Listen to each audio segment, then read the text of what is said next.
కల్వకుంట్ల కవితక్క కల్వకుంట్ల కుటుంబం రామారావుకు కావచ్చు, హరీష్ రావుకు కావచ్చు, కేసీఆర్కు కంటిలో నలుపులాగా కొరకరాని కొయ్యగా తయారవుతుందని మాత్రం చెప్పొచ్చు. రోజు రోజుకి ఈమె దూకుడుని తట్టుకోలేక రామారావు ఏం చేయాలో అర్థం కాక అమెరికాలో పోయి రిలాక్స్ అవుతున్నాడు. అక్క మాత్రం మంచిగా చాప కింద నీరులుగా ప్రతిపక్ష పాత్ర పోషిస్తున్నది. టీఆర్ఎస్ పేరును ఎవరైనా వాడుకోవచ్చు, పాత పేరు కొత్త ఎజెండాతో వస్తాం.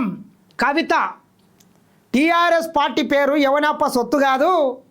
ఎలాగ బీఆర్ఎస్ పార్టీ ఆ పేరుని పక్కన పెట్టి తెలంగాణ రాష్ట్ర సమితిని భారత రాష్ట్ర సమితిగా మార్చుకున్నది కాబట్టి ఆ పేరును ఎవరన్నా పెట్టుకోవచ్చు అని చెప్పి లీకులు అయితే ఇవ్వడం జరిగింది. అంటే మరి అక్క పార్టీకి కూడా తెలంగాణ రాష్ట్ర సమితి అనేటటువంటి పేరుని పెట్టే విధంగా అడుగులేస్తున్నట్లు కొంత నిన్న లీక్ అయితే ఇవ్వడం జరిగింది.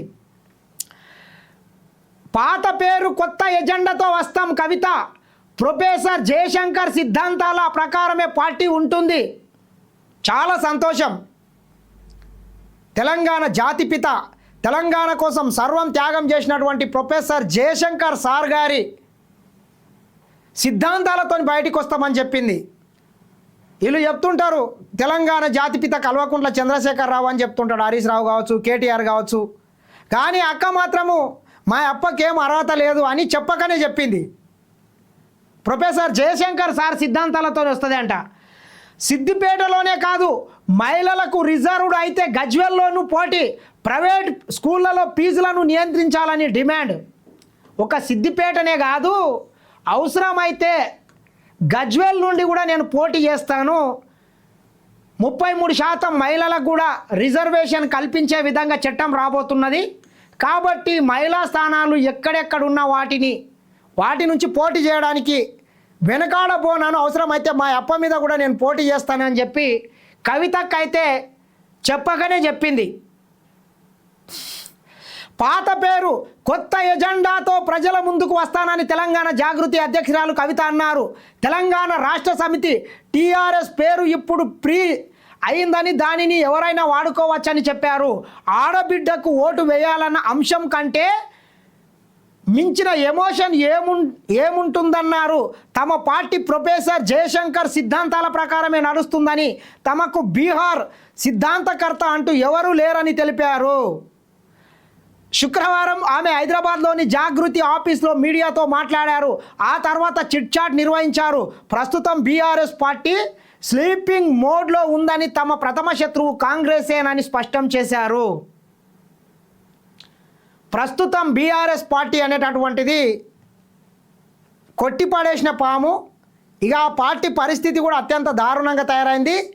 మాకు ఎవరన్నా ఆపోజిట్ ఉన్నారంటే అది కాంగ్రెస్ పార్టీ అని మరొకసారి కల్వకుంట్ల కవిత అయితే చెప్పడం జరిగింది.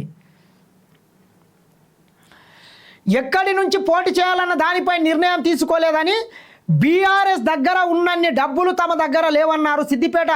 సిద్దిపేటలో రేవంత్ గుంటనక్క మధ్య ఒప్పందం కుదిరిందన్నారు.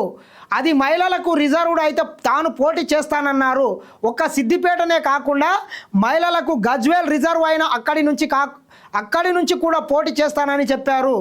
ప్రకృతి కూడా తనకు సహకరిస్తుందని, అందుకే కోర్టు కేసును కొట్టివేసిందన్నారు. పార్టీ ఆవిర్భావ వేదికపై పార్టీ జెండాను ప్రకటిస్తామన్నారు.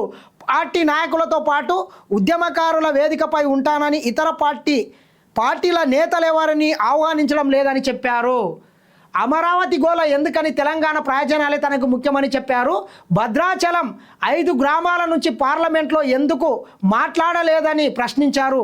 రేవంత్ రెడ్డి గతంలో మహారాష్ట్ర, బీహార్ వెళ్ళి ప్రచారం చేస్తే కాంగ్రెస్ ఓడిపోయిందని, ఇప్పుడు కేరళంలోనూ అదే జరుగుతుందని పేర్కొన్నారు. ఈ రకంగా కల్వకుంట్ల కవితక్క తన మనసులో మాటనైతే వెల్లడించడం జరిగింది. అదేవిధంగా ప్రైవేట్ పాఠశాలల్లో ఫీజులని ఎట్లా పడితే అట్లా వసూలు చేస్తున్నారు, వాటి మీద కూడా నియంత్రణ తీసుకురావాలని చెప్పి కల్వకుంట్ల కవితకు అయితే డిమాండ్ అయితే చేయడం జరిగింది. ఏది ఏమైనా కల్వకుంట్ల కవితక్క బీఆర్ఎస్ పార్టీని సర్వనాశనం చేసే విధంగా అడుగులేస్తున్నదని మాత్రం చెప్పొచ్చు. మంత్రి వివేక్